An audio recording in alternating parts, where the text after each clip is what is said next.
In this video, we're going to discuss the concept of scarcity and the fundamental economic problem.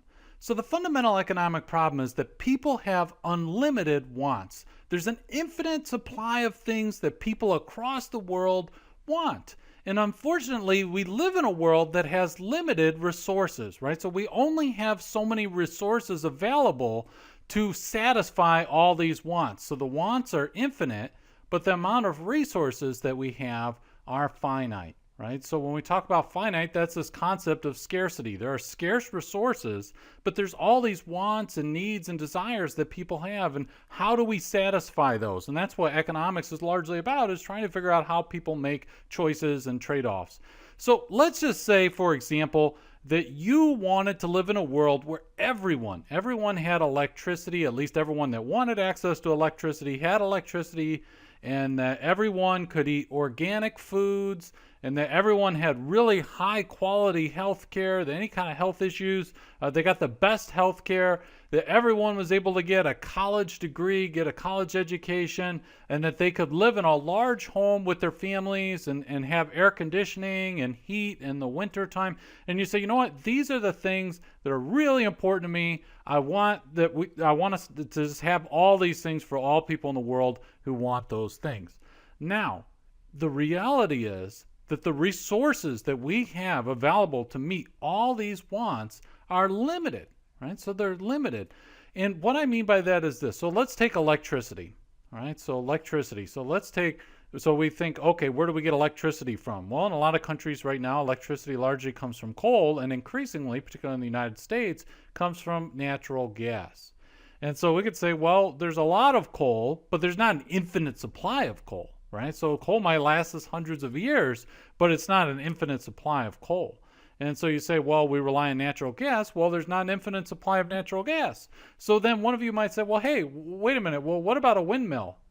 What about a windmill? We could get windmill, and now we've got a source of energy where we're not having to rely on a piece of material that we dig from the earth. It's just from the wind, right? But the thing is, there's a finite amount of places that you can put a windmill, right? There's only so many places that we can put a windmill. Space on the earth is limited, right? So space is going to be limited. So just the idea is that there's just a limited amount of resources, and so it's not to say it'd be impossible to get a lot of people electricity, and we're getting more and more people electricity each year, but to be able to get everybody electricity is a very difficult issue, right? There's going to be trade-offs, because as we use more coal for electricity, for example, that might be less coal available to make steel for cars or buildings, right? And so if you want everyone to have organic foods, well, we have a limitation of how much land is there that's available for agricultural production, right? We have a lot of land, but we don't have an infinite supply of land. And a lot of the land we do have is not necessarily fit for growing food. And then when we want organic foods, we're saying we might have lower yields and so forth because we're not using pesticides and so forth. And so when we think about quality health care, we can think about how many doctors do we have available? How many doctors will we need for everybody, even in the most rural areas, to have access to really good, high-quality health care? In terms of a college education, we can think about the number of professors.